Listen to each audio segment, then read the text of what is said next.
अग्रवाल चुनाव तो हारे लेकिन जनता के दिलों को जीता। कोरोना महामारी के चलते चारों ओर कालाबाजारी का दौर है। हर तबका अपने अपने स्तर पर आर्थिक लाभ कमाने की रणनीति बना रहा है। उसी बीच बदनावर के राजेश अग्रवाल जनसेवा का लक्ष्य लेकर जरूरतमंदों की सेवा कर रहे हैं, जो कि पूर्व में मंडी बोर्ड डायरेक्टर भी रहे हैं। विधानसभा चुनाव वर्ष 2018 में निर्दलीय रूप से 31,000 मत लाकर एक बड़ा जनमत भी प्राप्त किया था। विभिन्न प्रदेशों से आए हुए लोगों को बदनावर के समीप 4 लेन पर भंडारा आयोजित कर राहगीरों एवं प्रवासियों को निःशुल्क भोजन उपलब्ध करवा रहे हैं। साथ ही पारिवारिक सदस्यों द्वारा राहगीरों को कपड़े, जूते, चप्पल एवं अन्य आवश्यक सामग्री भी उपलब्ध करवाई जा रही है। आए दिन देखने में मिलता है कि प्रत्याशी चुनाव हारने के बाद जनता को कोसते नजर आते हैं, सालों क्षेत्र से गायब रहते हैं, लेकिन अग्रवाल चुनाव हारने के बाद भी निस्वार्थ रूप से जनसेवा में अग्रणी होकर कार्य कर रहे हैं। चूँकि आगामी दिनों में बदनावर में उपचुनाव होना है, जिसके चलते अग्रवाल के इस प्रकार के कार्यों से राजनीतिक गलियारों में चर्चाओं का दौर है। देखिए कैमरा पर्सन प्रेम बैरागी के साथ बदनावर से विशेष संवाददाता पवन वैष्णव की खास रिपोर्ट। पिछले लगभग 2 माहों से पूरे देश में कोरोना जैसी गंभीर महामारी का प्रकोप है। कई सामाजिक संगठन, स्वयंसेवी संस्थाएं अपने अपने स्तर पर जन सेवा से जुड़ी हैं। बदनावर में भी कई सामाजिक संस्थाएं जन सेवा का लक्ष्य लेकर धरातल पर काम कर रही है। हम आज आपको मिलवाने जा रहे हैं अग्रवाल परिवार के एक ऐसे शख्स से जो बीते कई दिनों से भंडारे के माध्यम से जन सेवा में जुटे हैं। हम मिलवाने जा रहे हैं आपको पूर्व में मंडी बोर्ड के डायरेक्टर रहे राजेश अग्रवाल से, जो कि यहाँ से गत वर्ष विधानसभा वर्ष 2018 में निर्दलीय उम्मीदवार के रूप में खड़े होकर इन्हें हार का सामना करना पड़ा था। इन्होंने हार का सामना जरूर किया था, लेकिन हार कर भी लोगों के दिलों को जीता था। आपको बता दें कि इन्होंने लोगों के पूरा जो वोट इनको मिलना था वो नहीं मिल पाया, उसके बावजूद भी आज भी लोगों के दिल में इन्होंने जगह बना के रखी है। उसका एकमात्र कारण है कि जहां आज बड़ी संख्या में जो नेता धरातल पर मौजूद होने थे, वो आज धरातल पर न होकर केवल अपने बंगलों में कैद है। जनसेवा उनका लक्ष्य न होकर केवल और केवल राजनीति ही उनका लक्ष्य है। ऐसे ही हम एक आपको बताने जा रहे हैं राजेश जी अग्रवाल, जो कि केवल धरातल पर रहकर ही जनसेवा में जुटे हैं। खास चर्चा देखिए राजेश जी अग्रवाल के साथ। अग्रवाल जी, पूर्व में आप यहां से निर्दलीय उम्मीदवार के रूप में पर्चा दाखिल किया था।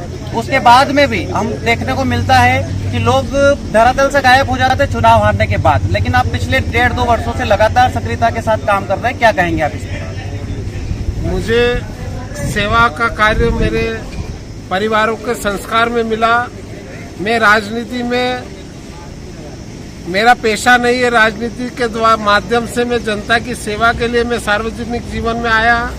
मेरे पिताजी ने सार्वजनिक जीवन में से विश्व हिंदू परिषद के अध्यक्ष रहकर 30 साल तक वो अध्यक्ष रहे। उन्होंने समाज सेवा करी, मेरे दादाजी ने सेवा करी, और अब मैं समाज सेवा का मुझे जो भाव है, जो मुझे प्रसन्नता मिलती है, गरीब दीन दुखियों का आंसू दूर करके किसी के साथ में अन्याय हो रहा है उसको न्याय दिलाकर जो खुशी महसूस होती है, निश्चित तौर पर ये राजनीति के पावर के माध्यम से ही हम जनता की सेवा कर सकते हैं। इसलिए मैंने सार्वजनिक जीवन में आने का लक्ष्य रखा, वह समाज सेवा से मैं जुड़ा।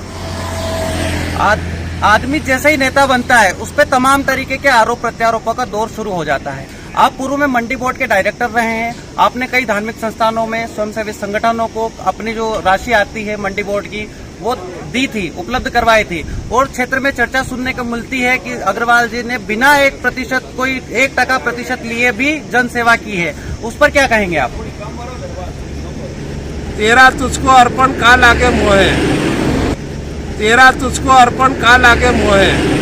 जनता का पैसा जनता तक पहुंचाने के लिए मुझे सरकार ने मंडी बोर्ड का संचालक बनाया और 1 करोड़ रुपए की निधि दी। ये पैसा मेरे पिताजी का नहीं, ये जनता का पैसा था। मैंने जनता तक पहुंचाया।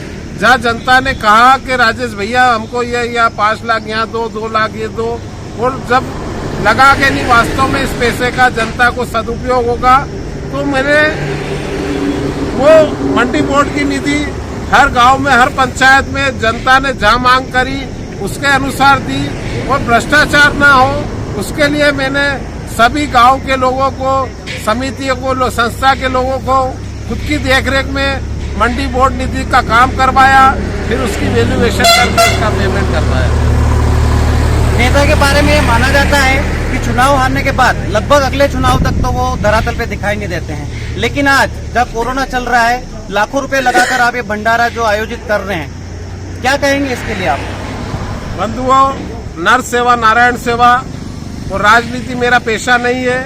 राजनीति के माध्यम से इस क्षेत्र में पिछले 40-50 सालों से हमारा प्रथम नागरिक इस क्षेत्र का माटी का लाल नहीं बनकर बाहर के लोग यहाँ का प्रतिनिधित्व करते हैं। इस बात की मेरे मन में बड़ी कुंठा रही, और उसी कुंठा की वजह से जब हमारे राजनीतिक पार्टियों ने जब बाहर के लोगों को, जो यहाँ के न तो रहवासी है, न उन्होंने क्षेत्र को देखा, न क्षेत्र की जनता को पहचानते हैं, ऐसे लोगों को राजनीतिक दल हमारे माथे थोपते हैं, बाहर के लोगों को टिकट देते हैं। उसके विरोध में फिर मैंने निर्दलीय चुनाव लड़ा और जनता ने बहुत आशीर्वाद दिया है। 31,000 वोट मिले, उसमें भी निश्चित तौर पे जनता अपने घर का आदमी चाहती है। जनता चाहती है कि हमारे बीच का विधायक बने, हमारे बीच का जनप्रतिनिधि बने, जिसे हम आधी रात को रोक सके, हम आधी रात को काम कर सके, हमारा फोन उठाए, हमारे बीच में रहे, हमारे सुख दुख में हमारे बीच में हमारा विधायक खड़ा रहे।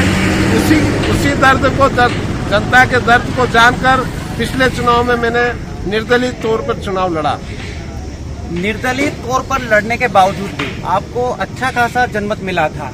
देखा जाता है कि जब व्यक्ति हार जाता है तो अपनी भड़ास सार्वजनिक कार्यक्रमों में जनता के ऊपर निकालता नजर आता है, लेकिन आपने ऐसा नहीं किया। ऐसा क्यों नहीं किया? इसके पीछे क्या कारण है? क्या अपेक्षा आपको जनता से आने वाले समय में?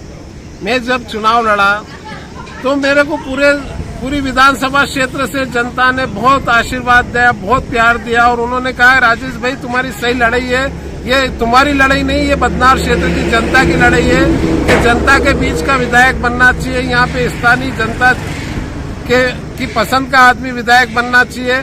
और निश्चित तौर पे हार जीत चलती है, लेकिन जिस तरीके से जनता ने मुझे आशीर्वाद दिया, मुझे और उल्टा मुझे प्रेरणा मिली कि जनता बिना राजनीतिक दल के, बिना पैसे के, बिना पावर के भी जनता अच्छे व्यक्ति का साथ देती है। अच्छे विचारधारा, अच्छे ध्येय लेकर अगर हम समाज में आए हैं, सार्वजनिक जीवन में आए